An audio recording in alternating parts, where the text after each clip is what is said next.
मेरे प्यारे बच्चों, आदाब। उर्दू और हिंदी की खूबसूरत दुनिया की तरफ आप सबका स्वागत। आज हम उर्दू की तरह हिंदी भी कैसे हम आसानी से पढ़ सकते हैं उसकी तरफ आए। आप सब आइए, हम ഹിന്ദി भी पढ़ने की कोशिश करें. എന്റെ പ്രിയപ്പെട്ട കുട്ടികളെ, ഉറുദുവിനെ പോലെ തന്നെ ഹിന്ദിയും വളരെ എളുപ്പത്തിൽ നമുക്ക് പഠിക്കാനാവും. അതെങ്ങനെയെന്ന് നമുക്കിന്ന് നോക്കാം.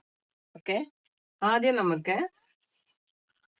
എളുപ്പമുള്ള അക്ഷരങ്ങളിൽ നിന്നും അടുത്ത അക്ഷരത്തിലേക്ക് എങ്ങനെ പോകാമെന്നാണ് നമ്മൾ നോക്കുന്നത്. അക്ഷരമാല ക്രമത്തിൽ പഠിക്കുകയല്ല നമ്മൾ ചെയ്യുന്നത്, ഒരു അക്ഷരത്തിൽ നിന്നും അടുത്ത അക്ഷരത്തിലേക്ക് ആ രീതിയിലാണ് നമ്മൾ സെറ്റായി ഓരോ അക്ഷരങ്ങളെയും ക്രമീകരിച്ചിരിക്കുന്നത്. വരൂ, നമുക്കൊന്ന് നോക്കാം. ആദ്യം നമ്മൾ 3 ഇടുന്നത് പോലെ, നമ്മള് അക്കത്തിൽ 3 ഇടുന്നത് പോലെ ഒരു അക്ഷരം എഴുതുന്നു. നിങ്ങൾക്കറിയാമല്ലോ, ഹിന്ദി അക്ഷരങ്ങൾ നമ്മൾ തുടങ്ങുമ്പോ അതിനെ ഒരു വരയിൽ തൂക്കിയിട്ടതുപോലെയാണ് നമ്മൾ എഴുതുന്നത്. ആദ്യം നമ്മളൊരു 3 എഴുതുന്നു, അക്കത്തിലുള്ള 3 പോലെ ഒരക്ഷരം. ഇതിനെ നമ്മൾ ഹിന്ദിയിൽ ഊ എന്നാണ് വിളിക്കുന്നത്. ഇതിനെ നമ്മൾ ഹിന്ദിയിൽ എന്താണ് വിളിക്കുന്നത്? ഊ. ഇനി ഈ ഊ എന്നുള്ള അക്ഷരത്തിൽ നിന്നും നമ്മൾ അടുത്ത അക്ഷരത്തിലേക്ക് പോവുകയാണ് ചെയ്യുന്നത്. ഇതേപോലെ വീണ്ടും നമ്മള് ഒരു ഊ എഴുതി അതിന്റെ നടുവിലായിക്കൊണ്ട് നമ്മള് താഴേക്ക് ഒരു വര കൊടുത്തു, ഒരു കൊക്ക. കണ്ടോ? ആദ്യം നമ്മൾ ഒരു ഊ എഴുതി അതിന്റെ നടുവിൽ നിന്ന് നമ്മള് ഒരു കൊക്ക താഴേക്ക് കൊടുത്തു. ഇതിനെ നമ്മള് ഹിന്ദിയില് ഊ എന്നാണ് വിളിക്കുന്നത്. ആദ്യം ഒരു ഊ എഴുതി, വീണ്ടും നമ്മൾ ഒരു ഊ എഴുതി, ഊവിന്റെ നടുവിലായിട്ട് നമ്മൾ താഴേക്ക് ഒരു കൊക്കയിട്ട് കൊടുത്തു. അപ്പൊ നമുക്ക് എന്ത് കിട്ടി? ഊ എന്ന അക്ഷരം കിട്ടി. ഇനി വീണ്ടും നമ്മള് ഒരു ഊ എഴുതുന്നു, അതിന് നമ്മൾ നടുവിൽ നിന്ന് ഒരു സ്റ്റാൻഡിങ് ലൈന് കൊടുക്കുകയാണ് ചെയ്യുന്നത്. മൂന്നാമതായിട്ട് നമ്മൾ വീണ്ടും ഒരു ഊ എഴുതി, അതിന് നമ്മൾ നടുവിലായിട്ട് ഒരു സ്റ്റാൻഡിങ് ലൈന് കൊടുത്തു. അതിന് നമ്മൾ ആ എന്ന് എഴുതും. ആ. ഇനി വീണ്ടും നമ്മള് ഒരു ഊ എഴുതുന്നു, അതിന് നമ്മൾ സ്റ്റാൻഡിങ് ലൈന് കൊടുക്കുന്നു. അതിന്റെ തൊട്ടടുത്തായി ഒരു വര കൂടി നമ്മള് എഴുതുന്നു, വരക്കുന്നു. കണ്ടോ? ഇപ്പൊ ഇതിനെ നമ്മള് ആ എന്നാണ് വിളിക്കുന്നത്. വീണ്ടും നമ്മള് ഒരു ഊ എഴുതുന്നു, അതിന് നമ്മൾ സ്റ്റാൻഡിങ് ലൈന് കൊടുക്കുന്നു. ഇതിനെ നമ്മൾ ആ എന്നാക്കുന്നു. അതിനുശേഷം നമ്മള് അതിന്റെ തൊട്ട് മുകളിലായിട്ട് ഒരു വര ക്രോസിൽ അല്പം ചെരിച്ചിട്ട് ഒരു വര കൊടുക്കും. ഇതിന് നമ്മള് ഓ എന്നും ഓ എന്നും ഹിന്ദിയിൽ ഇങ്ങനെ തന്നെയാണ്. ഓ ഓ എന്നാണ് നമ്മൾ ഇതിനെ ഉച്ചരിക്കേണ്ടത്. അടുത്തതായിട്ട് വീണ്ടും നമ്മൾ ഒരു ഊ എഴുതി, അതിനെ നമ്മൾ ആ എന്നാക്കി, ആ എന്നാക്കി, പിന്നെ ഓ ആക്കി, ഓ ഓ എന്നുള്ളത് തന്നെയാണ്, അറിയാലോ. ഇനി ഒരു വരയും കൂടി നമ്മൾ അതിനോട് ചേർത്തി കൊടുക്കും, 2 വര. ഇതിനെയാണ് നമ്മള് ഔ എന്ന് വിളിക്കുന്നത്. ഔ. ഊ എഴുതി നടുവിൽ നിന്നും നേരെ താഴേക്ക് ഒരു കൊക്ക ഇട്ടപ്പോ ഊ എന്നായി. ഊ എഴുതി സ്റ്റാൻഡിങ് ലൈന് കൊടുത്തപ്പോ നമുക്ക് ആ എന്ന് കിട്ടി. ആ എന്ന അക്ഷരത്തിന്റെ കൂടെ ഒരു വരയും കൂടിയും കൊടുത്തപ്പോ നമുക്ക് ആ എന്ന് കിട്ടി. ആ എന്നുള്ളതിന്റെ തൊട്ട് മുകളിലായിട്ട് അല്പം ചെരിച്ചൊരു വര കൊടുത്തപ്പോ നമുക്ക് ഓ ഓ എന്ന് കിട്ടി. അടുത്തത് കിട്ടിയത് എങ്ങനെ? ആ എന്നെഴുതി ഓ എന്നാക്കി. അതിനോട് സമാനമായി ഒരു വരിയും കൂടി നമ്മൾ കൊടുത്തപ്പോ ഔ എന്ന് കിട്ടി. എളുപ്പമല്ലേ? പ്രയാസം തോന്നുന്നുണ്ടോ? ഇനി നമ്മൾ വീണ്ടും ഒരു ആ എന്നെഴുതി. വീണ്ടും ഒരു ആ എന്നെഴുതിയിട്ട് മുകളിൽ ഒരു കുത്ത് കൊടുക്കുക ചെയ്യും. ഇതിനാണ് നമ്മൾ എന്ത് പറയുന്നത്? അം അം എന്ന് പറയുന്നത്. കണ്ട? ഓ ഓ ആ ആ ഓ ഔ അം. ഇനി നമുക്ക് അക്ഷരമാലയിൽ ഇങ്ങനെ ഒരു അക്ഷരം ഉള്ളത് കൊണ്ട് ഇവിടെ നമ്മൾ ഒരക്ഷരം കൂടി എഴുതുകയാണ്. ആ. നിങ്ങൾ മലയാളത്തിലൊക്കെ ഈ അക്ഷരം കണ്ടു കാണും. അക്ഷരമാലയിൽ കൂടുതൽ വാക്കുകളില്ലാത്തത് കൊണ്ട് നമ്മൾ അതിനെ കുറിച്ച് കൂടുതലായിട്ട് പറയുന്നില്ല. അപ്പൊ കൂട്ടുകാർക്ക് മനസ്സിലായല്ലോ? ഒരക്ഷരത്തിൽ നിന്നും അടുത്ത അക്ഷരത്തിലേക്ക് എന്നുള്ള രീതിയിൽ നമ്മൾ ഇങ്ങനെ പോയിരിക്കുകയാണ്. ഓ ഓ ആ ആ ഓ ഔ അം ആ. ഹിന്ദി പഠിക്കുമ്പോ നമുക്ക് ഓ എന്ന് മാത്രമേ പറഞ്ഞു തരാറുള്ളൂ. പക്ഷെ ഓ എന്നുള്ള രണ്ടക്ഷരവും ഇത് തന്നെയാണ്. ഇങ്ങനെ തന്നെയാണ് നമ്മള് ഓ എന്ന് എഴുതുന്നത്. അതുകൊണ്ട് ഞാൻ ആ രണ്ട് ഉച്ചാരണം കൂടി നിങ്ങൾക്ക് മനസ്സിലാക്കി തന്നതാണ്. ഇതേപോലെ നമുക്ക് ഇനിയും അടുത്ത സെറ്റിലേക്ക് പോകാം. ഓക്കെ, ഇതൊന്ന് വായിച്ചു നോക്കൂ. നമ്മൾ അടുത്ത സെറ്റിലേക്ക് പോയാലോ? എന്ത് പറയുന്നു? ബുദ്ധിമുട്ടുണ്ടാവില്ലല്ലോ? എന്നാ നമുക്ക് അടുത്ത സെറ്റിലേക്ക് പോവാം. ആദ്യമായിട്ട് നമ്മൾ ഇങ്ങനെ താഴേക്ക് ഒരു സ്റ്റാൻഡിങ് ലൈൻ കൊടുക്കും. അതിനെ നേരെ മുകളിലേക്ക് കൊടുത്തിട്ട് ഇവിടെ നമ്മളൊരു റൗണ്ട് ഇട്ട് വെക്കും. ഞാൻ എഴുതുമ്പോ ഇതിന്റെ കൂടെ നിങ്ങൾ എഴുതി നോക്കണം കേട്ടോ. ഇതിനെ നമ്മള് ഹിന്ദിയില് വ എന്നാണ് പേരിട്ടിട്ടുള്ളത്. വ. ഇതേപോലെ വീണ്ടും നമ്മള് അങ്ങനെ സ്റ്റാൻഡിങ് ലൈന് കൊടുത്ത് മുകളിലേക്ക് കൊടുന്ന് ഒരു വാ കൂടി എഴുതി.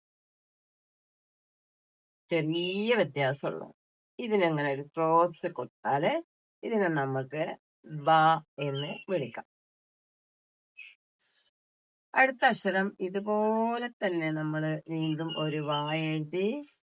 നമ്മൾ ഇവിടെ നേരത്തെ സ്റ്റോപ്പ് ചെയ്തില്ലേ? ഈ സ്റ്റോപ്പ് ചെയ്യാതെ ഇപ്പുറത്തേക്ക് നമ്മൾ മറിച്ചു. കണ്ട? ഇതിനെ നമ്മള് ക എന്നാണ് പേര്.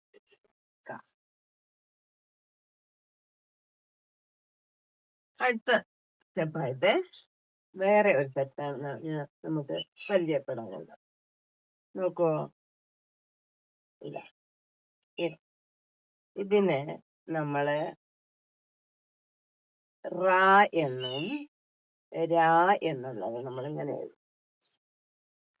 പർ എന്ന് എഴുതുമ്പോ എഴുതുന്ന റ ഇതാണ്. അതേപോലെ രാത്ത് എന്ന് എഴുതുമ്പോ എഴുതുന്ന രായും ഇതാണ്. അപ്പൊ റ എന്ന ഉച്ചാരണത്തിനും രാ എന്ന ഉച്ചാരണത്തിനും നമുക്ക് ഇങ്ങനെ എഴുതിയാൽ മതിയാവും. ഇതേപോലെ വീണ്ടും നമ്മളൊരു രാ എഴുതി ഇതിന് നമ്മൾ സെന്ററിൽ ഒരു സ്റ്റാൻഡിങ് ലൈന് കൊടുക്കും. ഈ അക്ഷരത്തിനെ നമ്മൾ വിളിക്കുന്നത് സ എന്നാണ്. സ. ഇനി വീണ്ടും നമ്മൾ എന്ത് ചെയ്യാണ്?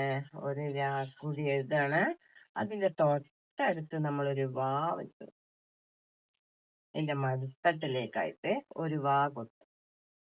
ഇതിനെ നമ്മള് ഖ എന്നാണ് ഉച്ചരിക്കുന്നത്. വാ ബ ക രാ സ ഖ. കണ്ടോ? വാ എഴുതിയിട്ട് അതിന് ക്രോസിംഗ് ലൈന് കൊടുത്തപ്പോഴേക്ക് എന്തായി? ബായ്. അതിനൊന്ന് തിരിച്ചിട്ടപ്പോഴേക്ക് നമുക്ക് എന്ത് കിട്ടി? ക കിട്ടി.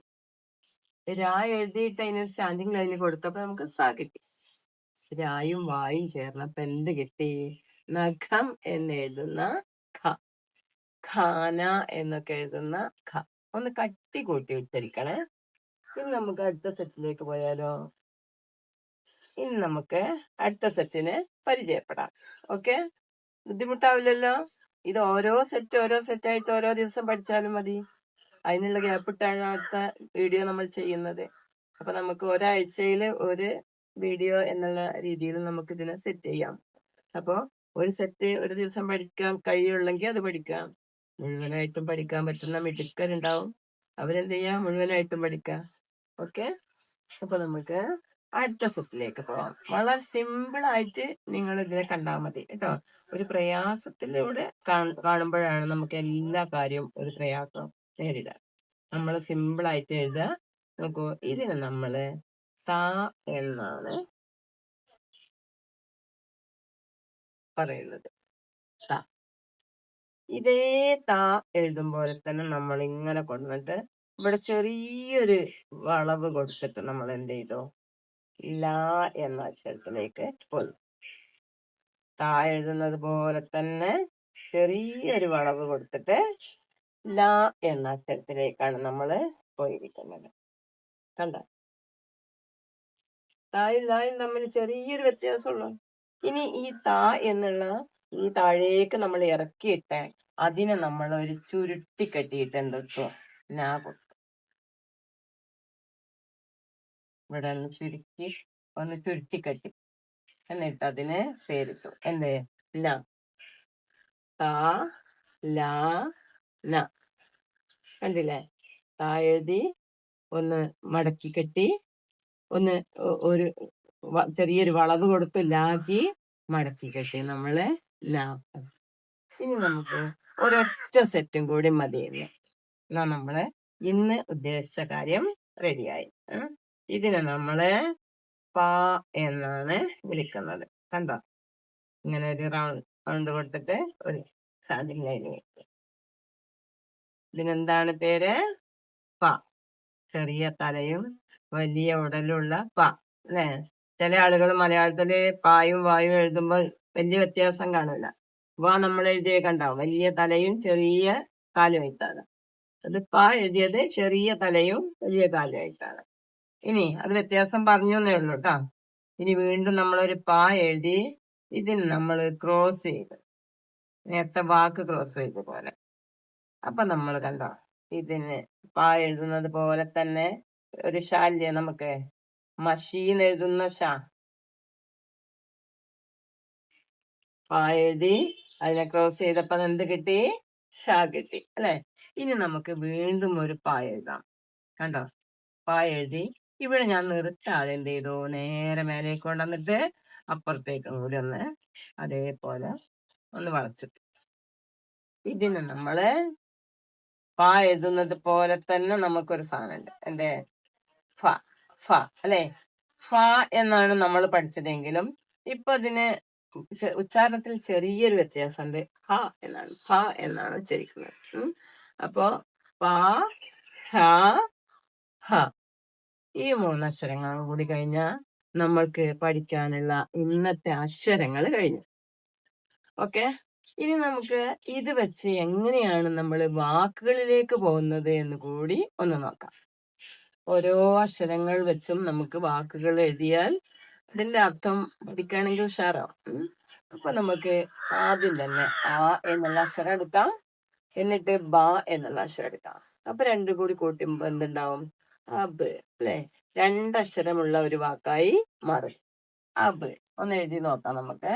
ആ എഴുതി, ബ എഴുതി, അബ്. അബ് ഒരു വാക്കായി. ഒന്നും കൂടി.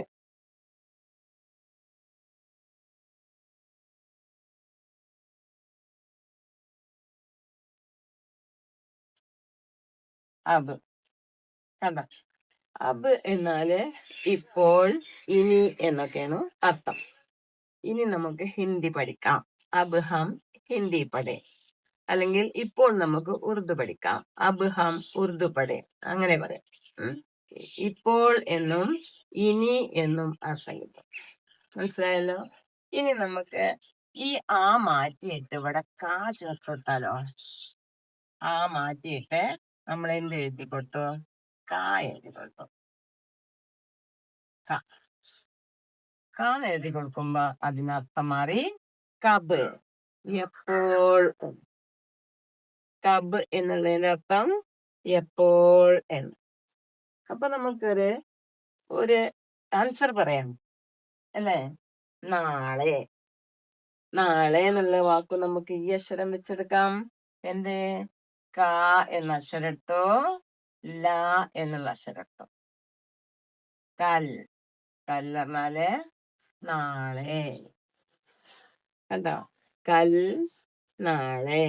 ഇനി നമുക്ക് പഴങ്ങൾ എന്നുള്ളതിന്റെ വാക്ക് ഇവിടെ ഉണ്ട്. കണ്ടോ? ഫൽ. ഫൽ. കണ്ടോ? കാക്ക് പകരം നമ്മൾ കാ കൊടുത്തു, ലാ കൊടുത്തു. ഫൽ. ഫ്രൂട്ട്സിനാണ് നമ്മൾ എന്ത് പറയാ? ഫൽ. അതേപോലെ നിങ്ങൾ എന്ത് ചെയ്യാ? ഇപ്പൊ സബുന്ന് എഴുതാൻ എനിക്ക് ഇനിയിപ്പോ എന്താ ചെയ്യേണ്ടി വരിക? സബുന്ന് എഴുതാൻ എങ്ങനെ വരിക? ഫ എടുക്കും, പിന്നെ ബ എടുക്കും. രണ്ടും ഒരു വരയുടെ കീഴിൽ എഴുതും. അപ്പൊ എന്തായി?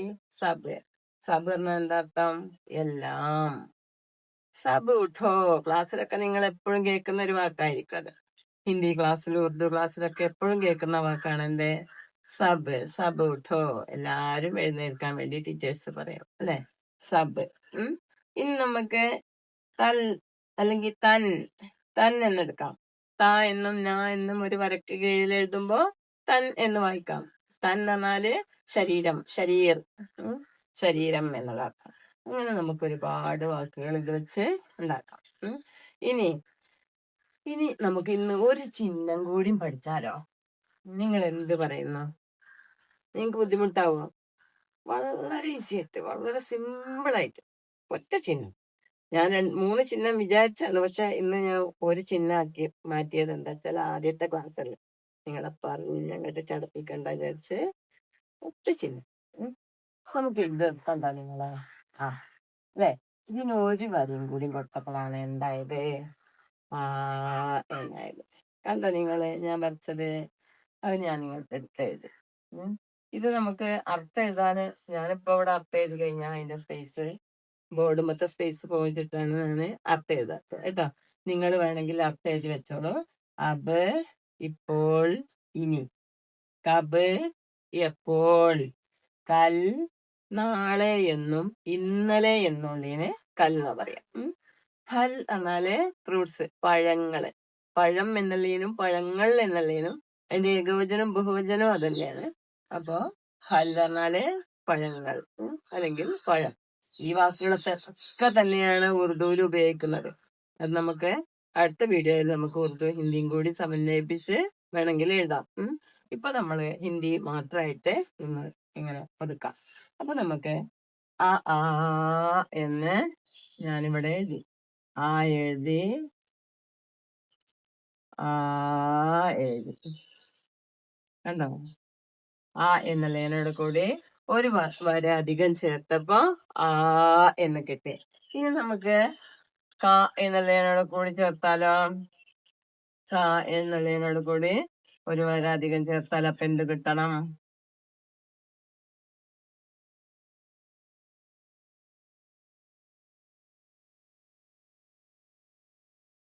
എന്താ വായിക്കാം?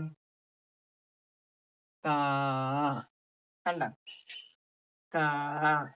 ഇനി രാ എഴുതി വരട്ടാലോ? രാ. താ എഴുതി വരട്ടാലോ? താ. ഉദാഹരണത്തിന് വേണമെങ്കിൽ നമുക്ക് എന്ത് ചെയ്യാം? ആ എന്നുള്ളതിന് ആപ്പ് എന്ന് എഴുതി കൊടുക്കാം അല്ലേ? ആപ്പ്. ആപ്പ് എന്നാൽ എന്താ? നമ്മളൊരാളെ ബഹുമാനിച്ച് വിളിക്കുന്നതാണ് ആപ്പ്. ആപ്പ് എന്നാൽ താങ്കൾ. ഇനി നമുക്ക് താ എന്നുള്ളതിനോട് കൂടി ലാ എന്നും കൂടി ചേർത്തിക്കൊണ്ടു. കണ്ടോ? കാല. കാല പറഞ്ഞ ഒരു നിറത്തിന്റെ പേരാണ്. ആർക്ക് പറയാൻ പറ്റും? കാല ബ്ലാക്ക് അല്ലേ? കറുപ്പിനാണ് എന്താ പറയാ? കാല പറയാം. രാത്ത്. കണ്ട? രാത്ത്.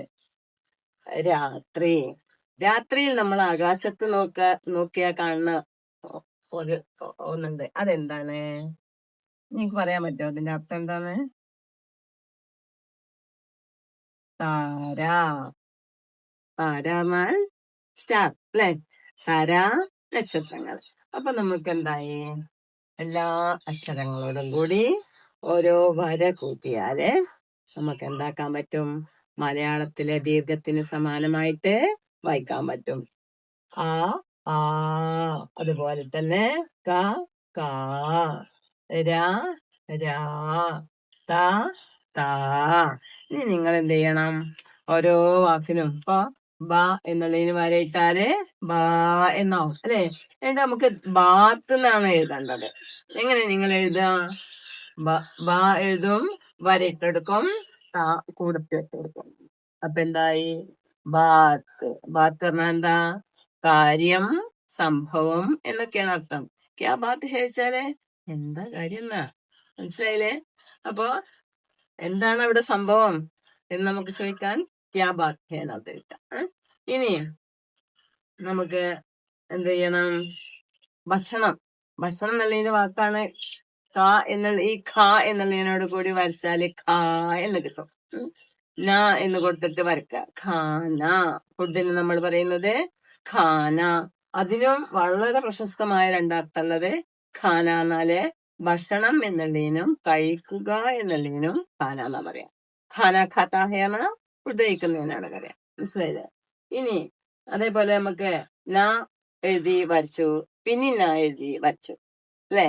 നാന. നാനാരാ? നാന മീനിങ് മുത്തശ്ശൻ. എന്നാ ബാപ്പ എങ്ങനെ എഴുതാ? ബാപ്പ എങ്ങനെ എഴുതാ?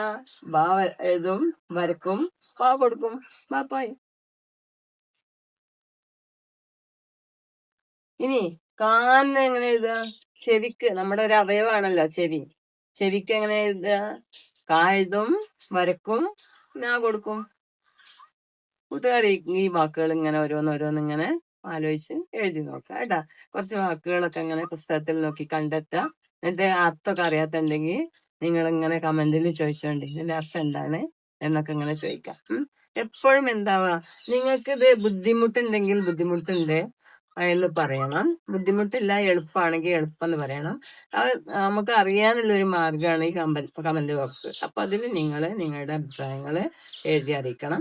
അപ്പൊ ഞാന് തീർച്ചയായിട്ടും ഇതിനോട് അനുബന്ധിച്ചുള്ള എല്ലാ അക്ഷരങ്ങളും നിങ്ങൾക്ക് പറഞ്ഞുതരും. ഇതേപോലെ സെറ്റായിട്ട് പറഞ്ഞാലായിരിക്കും കൂടുതൽ വളരെ എളുപ്പത്തിൽ നമുക്ക് അത് ഗ്രഹിക്കാൻ പറ്റുക. പിന്നെ വേറൊന്ന്, അമ്മമാർക്കും കൂടെ പഠിക്കാം. പിന്നെ കുട്ടികൾ എഴുതിയത് വായിക്കുന്നതൊക്കെ തെറ്റാണോ ശരിയാണോ എന്ന് അറിയാൻ എല്ലാ മാതാപിതാക്കൾക്കും താല്പര്യം ഉണ്ടാവും. നമ്മൾ ഇന്നത്തെ കാലത്ത് പറഞ്ഞാൽ ഭാഷ നമ്മൾ ആരും അതിനെക്കുറിച്ച് കൂടുതൽ പറയേണ്ട ആവശ്യമില്ല. നമ്മുടെ ചുറ്റുപാടുകളിലൊക്കെ വിവിധ ഭാഷകൾ സംസാരിക്കുന്ന ഒരുപാട് ആളുകളുണ്ട്. അതിൽ ഏറ്റവും പ്രധാനപ്പെട്ട ഒരു ഭാഷ തന്നെയാണ് ഹിന്ദി, ഉറുദു ഒക്കെ. അപ്പൊ അവരുമായിട്ട് നമ്മൾ മിങ്കിൾ ചെയ്താണ് ഇപ്പൊ ജീവിക്കുന്നത്. നമ്മളെ സ്കൂളിലും മദ്രസിലും എല്ലായിടത്തും ആരുണ്ട്? നമ്മളെ കൂട്ടുകാരായിട്ട് ഇങ്ങനത്തെ കുട്ടികളുണ്ട്. അന്യ സംസ്ഥാന തൊഴിലാളികൾ നമ്മളെ ഭാഗമായി മാറിപ്പോ. അപ്പൊ തീർച്ചയായിട്ടും നമ്മൾ എന്ത് ചെയ്യണം? ഭാഷ കഴിയുന്നത്ര പഠിക്കണം. അപ്പോ ഹിന്ദി പഠിക്കുന്നത് പോലെ തന്നെ ഈസിയാണ് ഉറുദു പഠിക്കാനും. ഉറുദു ഹിന്ദി ഒരേപോലെ സമന്വയിപ്പിച്ച് നമുക്ക് കൊണ്ടുപോകാൻ പറ്റും. അത് നമുക്ക് അടുത്ത വീഡിയോകളിലൊക്കെ ചെയ്യാം. അതോടൊപ്പം തന്നെ നമുക്ക് ചെറിയ ചെറിയ ഗ്രാമറുകളെ, ബേസിക് ആയിട്ടുള്ള ഗ്രാമറുകളൊക്കെ ഞാൻ ഓരോ വീഡിയോ ആയിട്ടിടും. സിമ്പിൾ ആയിട്ട് തന്നെ നിങ്ങൾക്ക് പഠിക്കാൻ പറ്റുന്ന രീതിയിൽ ഇടാം. അപ്പൊ നിങ്ങളെല്ലാ സപ്പോർട്ടും വേണം. നിങ്ങൾ സപ്പോർട്ട് ഉണ്ടാകുമ്പോഴേ നമുക്ക് മുന്നോട്ട് പോകാൻ ഒരു ഉഷാർ കിട്ടുള്ളൂ കേട്ടോ. അപ്പൊ നിങ്ങള് എന്തായാലും എന്ത് ചെയ്യാ, ഇതിന്റെ അഭിപ്രായങ്ങൾ പറയാം, തുറന്ന് പറയണം. എനിക്കതാണ് ഇഷ്ടം. നമ്മളെ ഭാഗത്തുള്ള പോരായ്മകൾ നമുക്ക് തിരുത്താം, നമുക്ക് മെച്ചപ്പെടുത്താം. നിങ്ങളുടെ സപ്പോർട്ടോട് കൂടി മെച്ചപ്പെടുത്തുമ്പോൾ നമുക്ക് എല്ലാവർക്കും ഒരുമിച്ച് എന്ത് ചെയ്യാം? ഒറ്റ യാത്ര ചെയ്യാം. ഒരേപോലെ ഒരേ മനസ്സോടെ നമുക്ക് ഇരുന്ന് പഠിക്കാം. എല്ലാ അക്ഷരങ്ങളും ഒന്നിച്ച് പഠിക്കണം എന്ന് ഞാൻ പറയുന്നില്ല. ഓരോ സെറ്റ് ഓരോ ദിവസം ഇങ്ങനെ നോക്കി വെക്കാം. എന്നിട്ട് അടുത്ത ആഴ്ച വരുമ്പോഴേക്ക് നിങ്ങൾ ഇത് റെഡിയാക്കണം. അതേപോലെ ഞാൻ പറഞ്ഞു തന്ന അർത്ഥങ്ങളൊക്കെ അബ്, ഇപ്പോൾ, ഇനി വോയിസ് കേട്ടിട്ട് നിങ്ങൾ എന്ത് ചെയ്യാ? അർത്ഥം എഴുതി വെക്കുക കേട്ടോ. ബോർഡിൽ സ്ഥലം ഇല്ലാത്തതുകൊണ്ടാണ് എഴുതാത്തത്.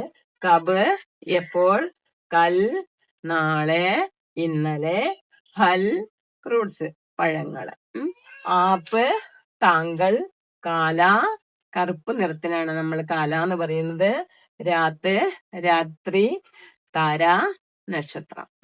ഇത്രയും വാക്കുകൾ ഓരോ ദിവസം 2 വാക്കെങ്കിലും, ജസ്റ്റ് ഒരു വാക്കെങ്കിലും നിങ്ങൾ പഠിച്ചാല് ഒരാഴ്ച കഴിയുമ്പോൾ നിങ്ങൾക്ക് സ്വന്തമായിട്ട് 7 വാക്കുകളും അതിന്റെ അർത്ഥങ്ങളും ഉണ്ടാവും. അപ്പൊ ഓരോ ദിവസം കഴിയുമ്പോഴും നമുക്ക് വൊക്കാബുലറി കൂടി വരും. അപ്പൊ അതിനനുസരിച്ച് നമുക്ക് പഠന നിലവാരം മെച്ചപ്പെട്ടു വരും. ആരും ഭയപ്പെടണ്ട, വളരെ സാവധാനം സമാധാനത്തിൽ ഇരുന്ന് പഠിക്കുക. നിങ്ങൾ കളിച്ചൊക്കെ കഴിഞ്ഞ് നല്ല ഫ്രഷായി കുളിച്ചൊക്കെ വന്ന് ഇങ്ങനെ ഇരുന്ന് സമാധാനത്തില് പഠിച്ചാൽ മതി. കളി മാറ്റി വെച്ചൊന്നും പഠിക്കണ്ട. കുറച്ചും കൂടി എന്ത് ചെയ്യാം, ഒന്നും കൂടി ഉഷാറായിട്ട് ശ്രദ്ധിച്ച് പഠിക്കുക. ലേശാണെങ്കിൽ ശ്രദ്ധിച്ച് പഠിക്കുക. കുറച്ച് പഠിച്ചാൽ മതി, കുറേശ്ശെ പഠിക്കുക. ഒരു വാക്കേ ഒരു ദിവസം പഠിക്കാൻ കഴിയുള്ളെങ്കിൽ അത് പഠിക്കുക. എന്നിട്ട് ശ്രദ്ധയോടുകൂടി പഠിക്കുക കേട്ടോ. ഓരോ ദിവസം പഠിക്കുന്നതും പിറ്റേ ദിവസം ഒന്ന് ഓർത്ത് നോക്കണം. ഓർമ്മ ശക്തി വർദ്ധിപ്പിക്കാൻ നമുക്കത് നല്ലതാ. ഇന്നലെ പഠിച്ചത് ഇന്ന് വായിക്കാതിരിക്കുമ്പോ തന്നെ ഇന്നലെ പഠിച്ചത് എന്താണെന്ന് ആലോചിക്കുക. അപ്പൊ പഠനം വളരെ ഈസിയാവും. സമാധാനത്തോടു കൂടി പഠിക്കുക. എല്ലാവർക്കും ശുക്രിയ. ഖുദാ ഹാഫിസ്.